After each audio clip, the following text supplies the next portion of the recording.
अस्सलाम वालेकुम एमडी का एस्पिरेंट्स, कैसे हैं आप सब? उम्मीद है सब बिल्कुल ठीक ठाक होंगे। तो हम लोगों ने अब कार्बोक्सिलिक एसिड का पहला चैप्टर रखा है। अनीस हुसैन सीरीज़ का कवर पेज से आप लोगों को पता चल गया होगा। हम लोग इंशाल्लाह ताला अनीस हुसैन के पूरे complete chapter wise series start करेंगे, लेकिन आप लोगों की सपोर्ट चाहिए मुझे। अपने फ्रेंड्स को, अपने दोस्तों को इस चैनल को शेयर करें, इसको ज़्यादा से ज़्यादा ग्रो होने में हेल्प करें, ताकि मैं आप लोगों के लिए बहुत ही सारी डिफरेंट सी चीज़ें लेकर आऊँ, ताकि आप लोगों का एमडी कैट बहुत ही ज़्यादा आसान हो जाए। एज यू ऑल नो, मैं हमेशा कहती हूँ एमडी कैट मुश्किल नहीं होता। आपकी थोड़ी सी तवज्जो, आपकी थोड़ी सी एफर्ट्स की ज़रूरत होती है और आप लोग उसको ईजिली एज कर सकते हो। तो हम लोग आज का जो चैप्टर है कार्बोक्सिलिक एसिड, इसको इंशाल्लाह ताला कंप्लीट करेंगे। कोशिश मेरी होगी 30 मिनट्स के अंदर अंदर आप लोगों का ये पूरा चैप्टर एमसीक्यूज़ वाला कवर करवा दूँ। और इसके अलावा आपको इसका लेक्चर पहले ही अपलोड हो चुका है, तो लेक्चर देखने के बाद ही एमसीक्यूज़ की तरफ आइएगा। हमेशा मैं हर वीडियो में कहती हूँ एमसीक्यूज़ ऐसे ना किया करें लेक्चर जब तक ना आप लोग कंप्लीट देख लें, ठीक है? अच्छा जी, सिलेबस जो है वो चेंज हुआ है, उसकी काफ़ी ज़्यादा मैंने वीडियो भी अपलोड की हुई है, आपको मैं यहाँ शेयर भी कर दूँगी ताकि आप लोग को समझ आ जाए। जो मैंने चेंजिंग वगैरह की है उसकी वीडियो भी अपलोड कर दूँगी मैं, ठीक है? अच्छा, तो अगर अभी तक मेरे चैनल को सब्सक्राइब नहीं किया, सबसे पहले जाएँ मेरे को बायहानी को सब्सक्राइब करें, वीडियो को लाइक कर दें और एक कमेंट लाजमी करें। अच्छा बच्चों, फिजिक्स की काफ़ी ज़्यादा डिमांडिंग आ रही है। इंशाल्लाह ताला मैं जैसे जैसे आगे चलती जाऊँगी फिजिक्स भी कवर करवा दूँगी, ठीक है? केमिस्ट्री मेरे पास काफ़ी रह गया था, तो मैंने सोचा केमिस्ट्री पे थोड़ा जोर दिया जाए, लेकिन इंशाल्लाह ताला आप लोग बिल्कुल फिक्र नहीं करें, हम लोग फिजिक्स को भी जल्द से जल्द ही लेकर आएंगे और कवर करेंगे। तो जी, हमारे पास कार्बोक्सिलिक एसिड है। When ethyl alcohol reacts with acetic acid and then product. अभी हम लोगों ने पीछे पढ़ा, जब इथाइल अल्कोहल को एसिटिक एसिड के साथ रिएक्ट करवाएंगे तो उसका प्रोडक्ट हमारे पास क्या बनेगा? इसका हमारे पास इथाइल हो जाएगा और इसका हमारे पास एसिटिक एसिड का एसीटेट, यानी कि इथाइल एसीटेट हमारे पास जो है वो बन जाएगा। नेक्स्ट हमारे पास है formula of formic acid is. Formic acid का, फॉर्मिक एसिड का क्या फार्मूला होता है? हम अभी ये पढ़ कर आए हैं पीछे। HCOOH हमारे पास फार्मूला होता है फॉर्मिक एसिड का। अपना आंसर पहले वीडियो को पॉज करें, कमेंट में जाके अपने पूरा आंसर लिस्ट बनाएं और मुझे लाजमी जितने ही बच्चे वीडियो देख रहे हैं अपने मार्क्स ज़रूर शेयर करें कि आपके कितने मार्क्स आए हैं, ठीक है? क्योंकि लेक्चर आप लोग पहले लेकर आए हैं। अच्छा, आई थिंक ये टोटल हमारे पास 60 MCQs हैं, तो लाजमी बच्चों आप लोगों के 45 अबव आने चाहिए, ठीक है? Carboxylic acid can be prepared by an action of dash and carbon dioxide. Carboxylic acid prepare हो सकता है किसके एक्शन और कार्बन डाइऑक्साइड से, यानी कि sodium hydroxide, Grignard reagent, alcoholic acid या alkaline KMnO4। Yes, you heard the right. Carboxylic acid can be prepared by the action of Grignard reagent and carbon dioxide. Now the fourth question is, What is correct order of acidic strength? Acidic strength सबसे ज़्यादा किसकी होती है? हमें सबसे ज़्यादा तो पता है कि हमारे पास एसिडिक स्ट्रेंथ में सबसे ज़्यादा तो कार्बोक्सिलिक एसिड आता है, हम पीछे बढ़ चुके हैं। फिर हमारे पास आता है यहाँ पर फिनोल, फिर वाटर और फिर अल्कोहल, सही है? तो इसलिए हमारे पास जो ऑप्शन ठीक होगा वो ये वाला होगा, कार्बोक्सिलिक एसिड, फिनोल, वाटर और अल्कोहल। नाउ 5 क्वेश्चन हमारे पास है। Solubility of carboxylic acid in water decrease with. Solubility जो होती है कार्बोक्सिलिक एसिड की, वो पानी के साथ कब कब डिक्रीज होती है? जब उसका मॉलिक्यूलर मास इंक्रीज होता है या मॉलिक्यूलर मास डिक्रीज होता है? तो इसका जो सही आंसर है वो है 5 का ए, इंक्रीज इन मॉलिक्यूलर मास। अब इसका हमने क्या रिलेशन पढ़ा था? इसका हमने रिलेशन पढ़ा था कार्बन की चेन जैसे जैसे बढ़ती जाएगी तो हमारे पास जो सॉलिबिलिटी है वो हमारे पास क्या होती जाएगी? डिक्रीज होती जाएगी। ये हमने इसका जो है वो पढ़ा था। फिर हम लोग बात करते हैं 6 पे। Acetic acid is use in curing of. Curing किसकी यूज़ होती है एसिटिक एसिड में? मीट की, फिश की, दोनों की या फिर वेजिटेबल की? तो इसका जो करेक्ट ऑप्शन हमारे पास है वो है both A and B। Meat की क्यूरिंग और फिश की क्यूरिंग दोनों में हमारे पास यूज होता है, तो हमारे पास ऑप्शन नंबर C बिल्कुल इसका करेक्ट है। ओके, यहाँ तक आपको दिख रहा है? ऑलराइट। फिर हमारे पास है 7th question. Acetic acid, ethanoic acid can be prepared by ethanol under. Acetic acid जो है जिसको हम इथेनॉइक एसिड भी कहते हैं, हमारे पास बन सकता है इथेनॉल के साथ। हम क्या करें? ऑक्सीडेशन रिएक्शन करवाएं, रिड्यूसिंग करवाएं, रेडॉक्स करवाएं या 7 उसकी pH की कंडीशन को रखें। तो हम ऐसा क्या करें कि वो हमारे पास बन जाए इथेनॉल। तो इसका हमारे पास करेक्ट ऑप्शन है ऑक्सीडेशन कंडीशन, यानी अगर हम एसिटिक एसिड की ऑक्सीडेशन करवाएंगे तो वो हमारे पास इथेनॉल बन जाएगा। पीरियड हमारे पास है ethanoic acid manufacture through ethanol involve the use of. जब हमारे पास इथेनॉल से इथेनॉइक एसिड बन रहा है, यानी कि एसिटिक एसिड बन रहा है, तो हमारे पास कौन सा उसमें हम लोग करवा सकते हैं? इसमें क्या इन्वॉल्व है? इसमें ammonia silver nitrate, acidified potassium, dichromate या फेलिंग सॉल्यूशन, या फिर दोनों, अमोनिया सल्फेट और फेलिंग सॉल्यूशन। तो इसका जो हमारे पास करेक्ट ऑप्शन है वो है एसिडिफाइड पोटेशियम डाइक्रोमेट। अगर हमने इथेनॉल बनाना है इथेनॉइक एसिड से तो हमें जो इसमें चीज़ इन्वॉल्व करनी पड़ेगी वो एसिडिफाइड पोटेशियम डाइक्रोमेट है। अच्छा, फिर हमारे पास 9 वाला क्वेश्चन आता है, if the ethanoic acid is prepared by hydrolysis of alkyl nitrides which one of the following can be reagent to be hydrolyse. अगर हमने if the ethanoic acid is prepared by hydrolysis of alkyl nitrate, अगर हमने hydrolysis करनी है alkyl nitrate की और उससे हमने इथेनॉइक एसिड बनाना है यानी कार्बोक्सिलिक एसिड बनाना है हाइड्रोलाइसिस ऑफ नाइट्रेट से, ये हम पीछे पढ़ चुके हैं। तो यहाँ पर हमारे पास कौन सा रिएजेंट जो है वो यूज़ होना चाहिए, CH3CN हमारे पास जो है वो यहाँ पर यूज़ होना चाहिए। अब CH3CN का क्या मतलब है, एक हमारे पास अल्काइल ग्रुप है R वाला और CO के साथ हमारे पास NH2 का जो है ना वो बॉन्ड बना हुआ है। तो यहाँ पर हमने पहले पढ़ा था कि हमने उसका जो OH ग्रुप है, अल्कोहल ग्रुप है, हाइड्रोक्सिल ग्रुप है, उसको हटा के हमने नाइट्राइड ग्रुप लगाना है।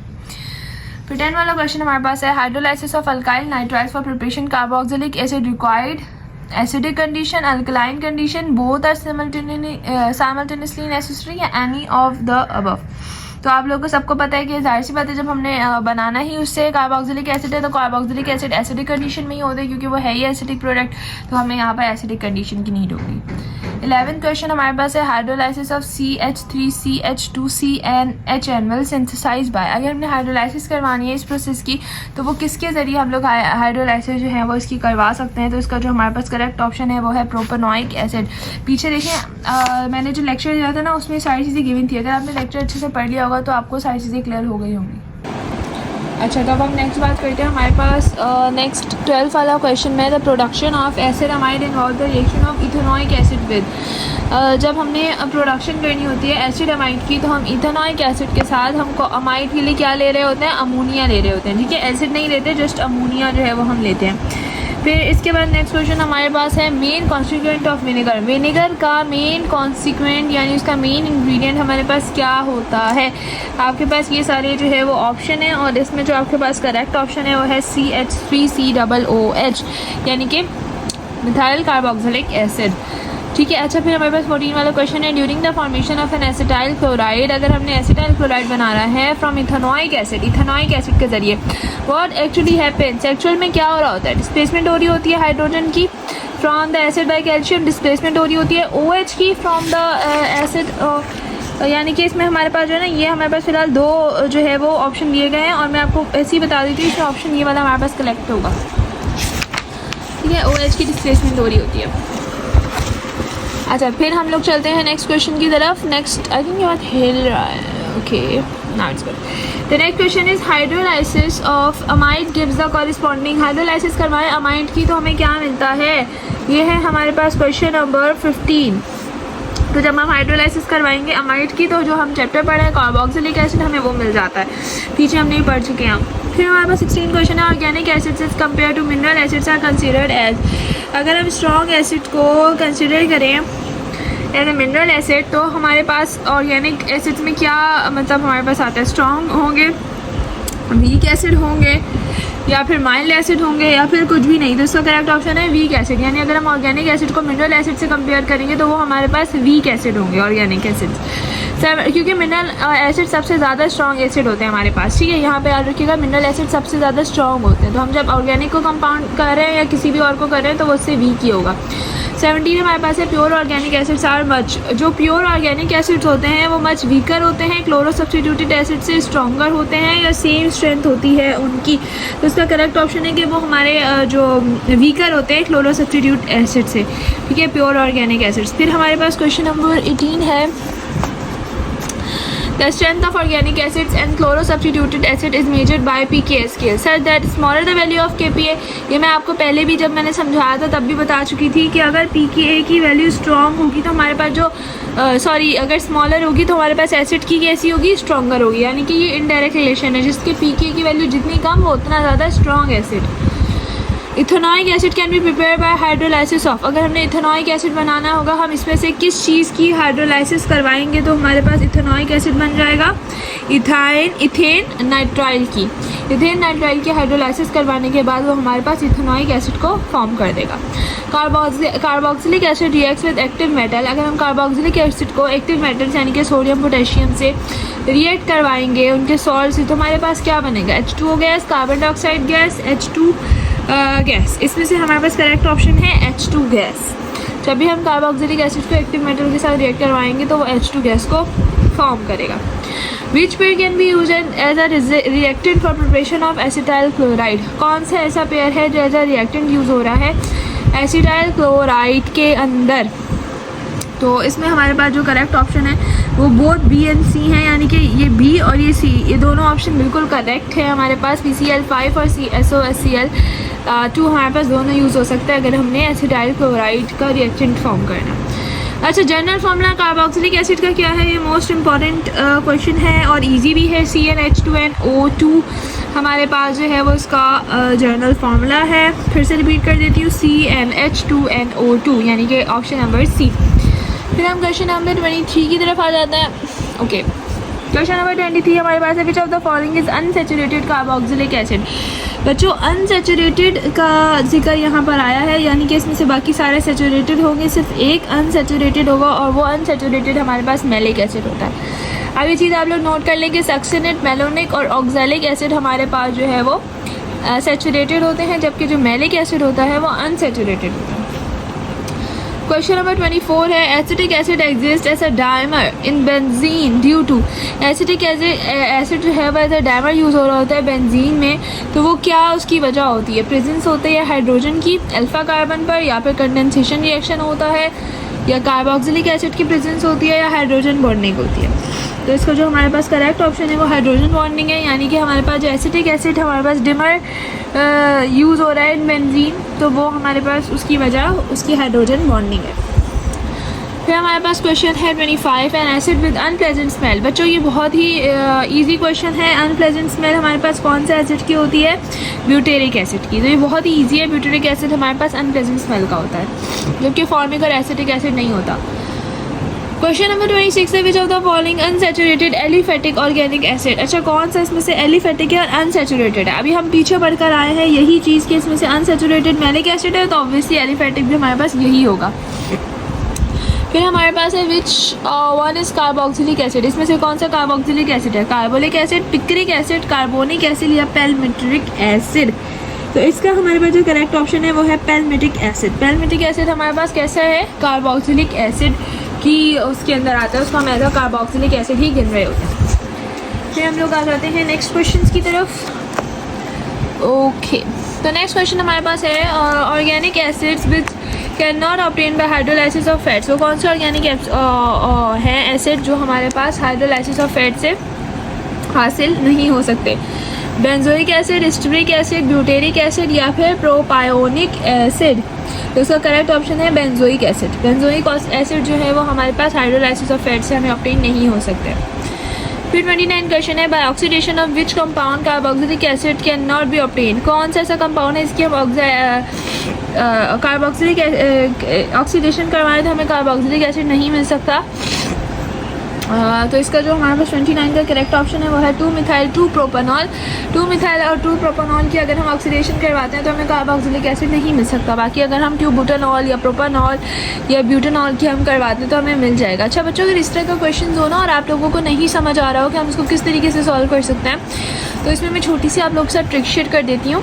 जब भी इस तरह का कोई क्वेश्चन हो जिसमें आप लोगों से पूछा जा रहा हो अगर हम कौन से कंपाउंड की ऑक्सीडेशन करवाएंगे तो कार्बोक्सिलिक एसिड नहीं मिलेगा, यानी कि इसमें कोई एक ऐसा कंपाउंड होगा जो थोड़ा सा डिफरेंट दिख रहा होगा, तो ऑब्वियसली आप देख लें 2-मिथाइल प्रोपेनॉल जो है वो थोड़ा सा डिफरेंट दिख रहा है, जबकि ब्यूटानॉल, प्रोपेनॉल ये सब सेम दिख रहे हैं। तो जब भी कोई एक ऐसी चीज़ आती है जो कि ऑड होती है, ज़्यादातर ऑप्शंस में वही आपका आंसर होता है। अगर आप तुक्के की तरफ जाना है तो थोड़ी अक्लमंद तुक्के की तरफ जाएँ और अक्लमंदी से जो है वो आप इसको सॉल्व कर सकते हैं। 30th क्वेश्चन हमारे पास है, compound is oxidize to X by further oxidation of X if resulting compound is butyric acid, starting compound can be. यानी एक कंपाउंड इसको ऑक्सीडाइज किया और वो कोई कंपाउंड बन गया, फिर उसकी ऑक्सीडेशन करवाई है तो फिर वो ये कंपाउंड बन गया और फिर उसका ये हमारे पास उसका रिजल्ट आया, तो वो स्टार्टिंग कंपाउंड क्या होगा, जिसको हम एक दफ़ा ऑक्सीडाइज करवाएं तो वो कुछ बने, फिर दोबारा करवाएं तो वो ब्यूटेरिक एसिड बने, तो वो वाला हमारे पास होगा ब्यूटानॉल। ठीक है, अच्छा, फिर उसके बाद नेक्स्ट क्वेश्चन हमारे पास 31 है, alkyl nitriles on boilings with which type of acid gives organic acid. अगर हम अल्काइल नाइट्राइल्स को बॉयल करेंगे तो हमारे पास किस तरह का एसिड जो है वो आएगा, तो इसका करेक्ट ऑप्शन हमारे पास है मिनरल एसिड। अगर हम अल्काइल नाइट्राइल को बॉयल करेंगे तो हमारे पास किस तरह का एसिड आएगा, मिनरल एसिड। फिर हमारे पास 32 क्वेश्चन है, propionic acid is produce from. Propionic acid किस तरीके से प्रोड्यूस होता है, यानी कौन सी ऐसी चीज़ है जिसके साथ प्रोपोनाइक एसिड प्रोड्यूस होगा और क्या बनाएगा, एसिडिक हाइड्रोलाइसिस करवाएगा। एसिडिक हाइड्रोलाइसिस करके जो है वो प्रोपोनाइक एसिड प्रोड्यूस होगा, किसके ज़रिए, किसकी, अगर हम एसिडिक हाइड्रोलाइसिस करेंगे तो ऑप्शन हमारे पास है इथाइल साइनाइड। इथाइल साइनाइड की जब हम एसिडिक हाइड्रोलाइसिस करेंगे तो हमारे पास क्या बनेगा, प्रोपोनाइक एसिड बन जाएगा। 33 क्वेश्चन हमारे पास है, this one does not contain carboxylic group. इसमें से कौन सा एसिड जिसके पास कार्बोक्सिल ग्रुप नहीं होता, acetic acid, picric acid, butyric acid या फिर बेंजोइक एसिड। तो उसका जो ऑप्शन करेक्ट है वो पिक्रिक एसिड है। पिक्रिक एसिड के पास कार्बोक्सिल ग्रुप नहीं होता। 34 क्वेश्चन हमारे पास है, potassium carbonate is decompose by acetic acid and release a gas, the nature of gas is. Potassium carbonate को डिकम्पोज किया गया है एसिटिक एसिड के जरिए और कोई गैस रिलीज की है। अब वो गैस कैसी होगी, बेसिक, न्यूट्रल, एसिडिक या अनप्रेडिक्टेबल। बच्चों ये क्वेश्चन बहुत ही ईजी है, ऑब्वियसली एसिडिक होगी। एसिडिक होगी वो क्योंकि वो एसिडिक एसिड से रिलीज़ हो रही है ऑब्वियसली। तो जब भी कोई चीज़ एसिडिक एसिड से रिलीज़ हो रही है तो वो ऑब्वियसली एसिडिक नेचर में ही होगी, क्योंकि हमारे पास जो कार्बोक्सिलिक एसिड है उसकी नेचर भी कैसी होती है, एसिडिक। फिर हमारे पास क्वेश्चन है, which group of carboxylic acid is active for reaction with alkali metal carbonates. कौन सा ऐसा ग्रुप है जिसको हम अल्कली मेटल कार्बोनेट के साथ रिएक्ट करवा सकते हैं, तो इसका हमारे पास जो करेक्ट ऑप्शन है वो होगा H atom of OH group. ठीक है, यानी कि अगर हम H एटम लेंगे OH ग्रुप का तो उसको हम अच्छे से जो है वो रिएक्ट करवा सकते हैं। फिर हमारे पास है 36, which reaction can be use in artificial juices formation with carboxylic acid. कौन सा ऐसा रिएक्शन है जो हमारे पास आर्टिफिशियल जूस वगैरह बनाने में काम आता है हाइड्रोलाइसिस के ज़रिए। हाइड्रेशन है, एस्टरिफिकेशन है, हाइड्रोलाइसिस है या सॉल्ट की फॉर्मेशन करना। तो इसका हमारे पास जो करेक्ट ऑप्शन है वो एस्टरिफिकेशन है। अगर हम एस्टरिफिकेशन करेंगे तो हम आर्टिफिशियल जूसेस बना सकते हैं कार्बोक्सिलिक एसिड की फॉर्मेशन के साथ। फिर हमारे पास आता है, which of the following represent acid amide. कौन सा ऐसा है जो एसिड अमाइड को रिप्रेजेंट जो है वो कर रहा है। बच्चों अच्छा एक चीज़ याद रखिएगा, जब भी आपके पास, मैं आपको पेंसिल से बता देती हूँ यहाँ पर, जब भी आपके पास अमाइड का वर्ड आ गया ना यूजेस में, मतलब अमाइड का आपके पास कहीं भी जिक्र आ गया, तो आप इसमें करेक्ट ऑप्शन हमेशा क्या मार्क करोगे, जहाँ आपको NH2 दिख रहा होगा। अब यहाँ आपको NH4 भी दिख रहा है, लेकिन हमेशा आप कौन सा ऑप्शन मार्क करोगे, NH2 वाला। नेक्स्ट क्वेश्चन पे चलते हैं, 38 question, which sequence of group replace OH of carboxylic acid to halide ester and amide respectively. अच्छा, कह रहे हैं कौन से ऐसा सीक्वेंस है जिसमें OH को उन्होंने सबसे पहले तो हैलाइड से किया है और फिर उसको अमाइड से जो है वो रिप्लेस कर दिया है। तो यहाँ पे हमारे पास ये वाला ऑप्शन करेक्ट होगा। अब बच्चा मैंने ये वाला ऑप्शन कैसे करेक्ट किया, ये ऑप्शन हमने इस तरीके से जो है वो करेक्ट किया, क्योंकि देखो पहले जो है हमारे पास आखिरी में तो उन्होंने कहा अमाइड, तो NH2 वाला ही होगा ऑब्वियसली। यहाँ पर इन दोनों में अमाइड में NH2 है, लेकिन उन्होंने कहा कि अमाइड से पहले ईस्टर यानी कि OR ग्रुप और उससे पहले कौन सा ग्रुप, हैलाइड ग्रुप, जो कि X होता है। तो इसीलिए आपको साइंस पता होनी चाहिए। अगर आपको साइन पता होगा ना तो आप इजीली कर लोगे। हैलाइड का साइन X होता है, ईस्टर का OR होता है और अमाइड का हमारे पास NH2 होता है। ठीक है, अच्छा नेक्स्ट क्वेश्चन हमारे पास है, which gas release during acid halide formation with the help of thionyl chloride and carboxylic acid. कौन सी गैस रिलीज़ होती है जब हम हैलाइड की फॉर्मेशन कर रहे होते हैं थायनाइल कार्बन और कार्बोक्सिलिक एसिड के साथ। तो हमारे पास जो गैस रिलीज़ होती है वो SO2 होती है। ठीक है, ये वाली गैस हमारे पास जो है वो रिलीज़ हो रही होती है। फिर हमारे पास जो नेक्स्ट चीज़ है वो है क्वेश्चन नंबर 40, जिसमें हमें कह रहे हैं, for predicting a carboxylic acid derivative the reaction of nucleophile to carbonyl group is always followed by displacement of.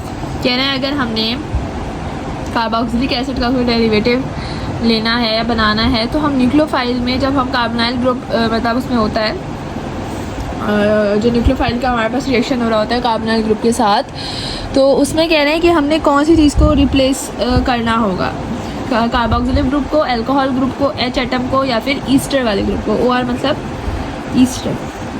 तो हमने कौन से ग्रुप को रिमूव करना है? अगर हमने कार्बोक्सिलिक एसिड का मतलब डेरिवेटिव जो है ना वो फॉर्म करना है तो हमेशा हम OH वाले ग्रुप को रिमूव करते हैं। तो अगर मैं आप लोगों को पीछे वाला आप लोगों ने मेरा लेक्चर देखा होगा कार्बोक्सिलिक एसिड वाला, तो आपको पता होगा कि हम OH को रिमूव करके अमाइड लगा रहे थे, OH को ही रिमूव करके हम क्लोराइड लगा रहे थे। यानी कि अगर आपने डिफरेंट चीज़ें बनानी है कार्बोक्सिलिक एसिड से तो उसका हम कार्बोक्सिलिक एसिड को नहीं छेड़ते, बल्कि जो उसका OH ग्रुप होता है ना हमेशा उसको ही हम डिस्प्लेस कर रहे होते हैं। फिर क्वेश्चन नंबर 51 है, which of the following is an example of electrophilic substitution reaction. इसमें से कौन सा ऐसी एग्जांपल है जो इलेक्ट्रोफिलिक सब्स्टिट्यूशन रिएक्शन की एग्जांपल है? तो यहाँ पर अगर हम अच्छे से देखें तो जो रिएक्शन हमारे पास कार्बोक्सिलिक एसिड का PCl5 के साथ हो रहा है, यानी कि ऑप्शन नंबर डी में, तो ये हमारे पास एक अच्छी एग्जांपल है इलेक्ट्रोफिलिक सब्स्टिट्यूशन रिएक्शन की। फिर हमारे पास 42 क्वेश्चन है, identify reversible reaction among the following. इसमें से कौन सा ऐसा रिएक्शन है जो रिवर्सिबल है? एस्टरिफिकेशन का, एसिड हैलाइड फॉर्मेशन का, एसिड अमाइड फॉर्मेशन का, या एसिड एनहाइड्राइड फॉर्मेशन का? तो इसमें जो हमारे पास रिवर्सिबल वाला रिएक्शन है वो एस्टरिफिकेशन है। एस्टरिफिकेशन वापस से रिवर्स की तरफ जा सकता है। फिर हमारे पास 43 क्वेश्चन है, ethyl butyrate is an Easter form by combination of. Ethyl butyrate जो है वो ऐसा ईस्टर है जो किसकी कॉम्बिनेशन से बनता है? ब्यूट्रिक एसिड के साथ किसकी कॉम्बिनेशन होती है? तो इथाइल ब्यूटरेट जो है वो बन रहा होता है तो इथाइल एल्कोहल। देखिए बहुत ही ईजी क्वेश्चन था, मतलब आप खुद देखें, अगर यहाँ पर आपके पास प्रोपाइल ब्यूटरेट पूछते तो यानी कि प्रोपाइल एल्कोहल यूज़ हो रहा है, अगर मिथाइल ब्यूटरेट पूछते तो मिथाइल एल्कोहल, अगर आपसे जो है वो ब्यूटाइल ब्यूटरेट पूछते तो यानी कि ब्यूटाइल एल्कोहल यूज़ हो रहा है। तो इस तरह के इजी इक्वेशन भी आ सकते हैं एमडीकेट के अंदर, तो इसको भी आपको अच्छे से समझना पड़ेगा।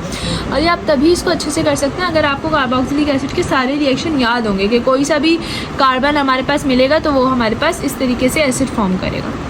क्वेश्चन नंबर 44 है, स्ट्रॉन्गेस्ट एसिड, स्ट्रॉन्गर एसिड हमारे पास इसमें से कौन सा है? यहाँ पर आपको सारे एसिड जो है वो दिख रहे हैं, इसमें से आपने सबसे ज़्यादा स्ट्रॉन्गर एसिड बताना है, तो वो हमारे पास कौन सा होता है? Cl3 वाला और Cl3COOH, ये वाला हमारे पास सबसे ज़्यादा स्ट्रॉन्गर एसिड जो है वो होता है। अच्छा, फिर हम लोग आ जाते हैं 45 क्वेश्चन पे। यहाँ पे हमसे कहा जा रहा है कि which would be the product of the following reaction. यहाँ पे आपके पास OH और O का ग्रुप है, यानी कि यहाँ पे हमारे पास कार्बोक्सिलिक एसिड है, यहाँ पे कार्बन होता है ना, देखिए यहाँ कार्बन है, तो ये कार्बन हमारे पास COOH का बॉन्ड बना रहा है और कह रहे हैं कि ये SOCl2 के साथ रिएक्ट कर रहा है। तो यहाँ पर हमारे पास ये क्या फॉर्म करेगा, यानी कि इसमें से कौन सी चीज़ जो है वो फॉर्म होगी?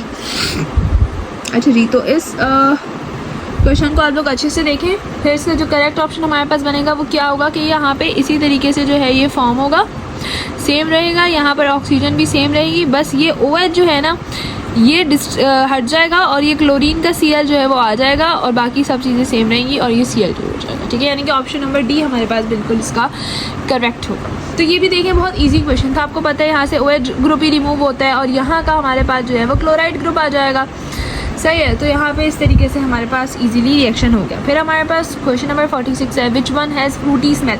फ्रूटी स्मेल किसकी होती है? बहुत दफ़ा बुक की लाइन है तो बिल्कुल ईस्टर है, ईथर है या फिर इथीन है। तो फ्रूटी जो हमारे पास फ्रूट सी स्मेल होती है वो ईस्टर की होती है, यानी OR ग्रुप की। ठीक है, फिर हमारे 47 क्वेश्चन है, acid present in wine is. Wine के अंदर कौन सा एसिड मौजूद होता है? Formic acid, acetic acid, tartaric acid, butyric acid. 47 question, इसका ऑप्शन करेक्ट टार्टेरिक एसिड है। टार्टेरिक एसिड हमारे पास एसिड के अंदर जो है ना वो प्रेजेंट होता है जो वाइन वगैरह होती है। फिर हमारे पास जी नेक्स्ट क्वेश्चन पे आ जाते हैं। ओके, तो नेक्स्ट क्वेश्चन हमारे पास यहाँ पर है, which of the following is mono carboxylic aliphatic carboxylic acid.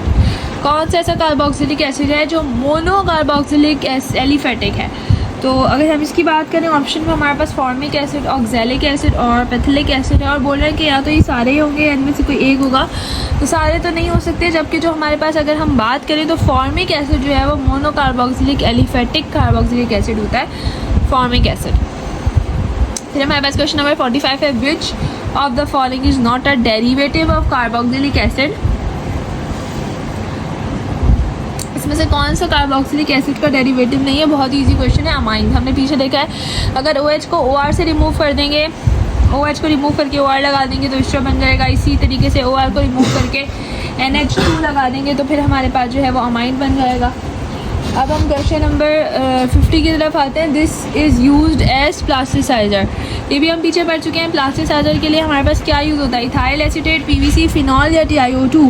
तो इसका करेक्ट ऑप्शन जो है वो हमारे पास क्या है? Ethyl acetate. इथाइल एसीटेट हमारे पास ऐसा प्लास्टिसाइजर यूज़ होता है।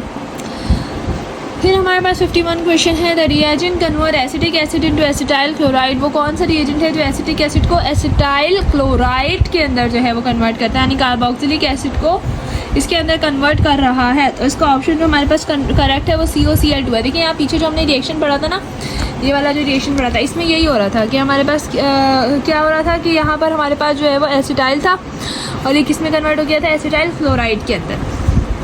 ठीक है, ओके। तो the next question is 53। Among the following compound the one with highest boiling point is. इसमें से कौन सा ऐसा है जो हाईएस्ट बॉइलिंग पॉइंट, जिसका बहुत ज़्यादा जो है वो, तो इसमें हमारे पास बोल रहे हैं कि बॉइलिंग एसिड किसका, बॉइलिंग पॉइंट किसका ज़्यादा है? हाईएस्ट है इथेनॉल का, एसिटाल्डिहाइड का, एसिटिक का, या फिर जो है वो इथाइल क्लोराइड का। तो इसका करेक्ट ऑप्शन हमारे पास एसिटिक एसिड है, सबसे ज़्यादा उसका हाईएस्ट बॉइलिंग पॉइंट होता है।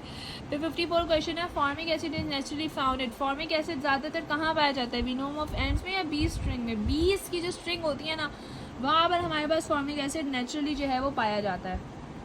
अब हमारे पास नेक्स्ट क्वेश्चन है। Benzoic acid is the product of oxidation of. Benzoic acid is the product of oxidation of. किस चीज़ की ऑक्सीडेशन करवाएंगे तो बेंजोइक एसिड हमारे पास बन जाता है बेंजीन की, इथाइल बेंजीन की, एनालाइन की, फिनोल की। एनालाइन और फिनोल तो निकाल ही दें। या तो बेंजोइक एसिड में बेंजीन की ऑक्सीडेशन करवाएंगे तो बेंजोइक एसिड बनेगा, या फिर हम जो है वो इसमें इथाइल बेंजीन की ऑक्सीडेशन करवाएंगे। तो इसका करेक्ट ऑप्शन इथाइल बेंजीन है। इथाइल बेंजीन की ऑक्सीडेशन से हमारे पास बेंजोइक एसिड बन जाता है। फिर 56 क्वेश्चन हमारे पास है। The reagent that can not produce an acyl halide in the reaction with the carboxylic acid. ऐसा कौन सा रिएजेंट है जो एसिटाइल हैलाइड नहीं जो है वो प्रोड्यूस कर सकता? तो वो HCl है। ठीक है, बाकी हमारे पास सब कर सकते हैं। अच्छा, फिर हमारे पास है carboxylic acid is stronger than. Carboxylic acid किस चीज़ से ज़्यादा स्ट्रॉन्गर है? C2H5OH से, यानी कि इथेन, या फिर हमारे पास H2SO4 से, HNO3 से, या HCl से। तो इसका हमारे पास करेक्ट ऑप्शन है C2H5OH। फिर हमारे पास 58 क्वेश्चन है। 2 मॉलिक्यूल्स ऑफ एसिटिक एसिड और कंडेंसेशन गिव्स। 2 मॉलिक्यूल हैं एसिटिक एसिड के, कंडेंस हो रहे हैं, तो क्या बना रहे हैं? Ethyl acetate, acetamide, acyl halide या एसिटिक एनहाइड्राइज। तो इसका हमारे पास करेक्ट ऑप्शन है एसिटिक एनहाइड्राइज। 2 मॉलिक्यूल एसिटिक एसिड के कंडेंस होकर एसिटिक एनहाइड्राइड बनाते हैं। 59 क्वेश्चन है। The most common compound found at pineapple is. Pineapple के अंदर क्या चीज़ पाई जाती है? ये भी पीछे हम पढ़ के आ चुके हैं कि पाइनएप्पल के अंदर हमारे पास इथाइल ब्यूटेनेट पाया जाता है। फिर हमारे पास 60th क्वेश्चन और लास्ट क्वेश्चन इस वीडियो का वो है। Dash is also prepare commercially by the oxidation of ethyl alcohol. क्या चीज़ हमारे पास कमर्शियली प्रिपेयर हो जाती है अगर हम इथाइल एल्कोहल की ऑक्सीडेशन करवाएं? तो वो हमारे पास एसिटिक एसिड होता है। तो उम्मीद है कि वीडियो आपको पसंद आई होगी। वीडियो पसंद आई, वीडियो को लाजमी लाइक कीजिएगा, चैनल को सब्सक्राइब कर दीजिएगा, और इंशाल्लाह ताला इसी तरीके से मैं अनीस हुसैन की किप्स की सीरीज़ जो है वो चलाती रहूँगी। अगर इसके अलावा कोई भी और न्यू बुक है जिसकी सीरीज़ आपको चाहिए तो आप मुझे बता सकते हैं। इंशाल्लाह ताला वो भी फिर मैं आप लोगों के लिए लेकर जो हूँ वो स्टार्ट कर दूँगी। ठीक है, चैनल को सब्सक्राइब लाजमी कर दीजिएगा, अपने फ्रेंड्स के साथ भी शेयर कर दीजिएगा। खुदा हाफ़िज़।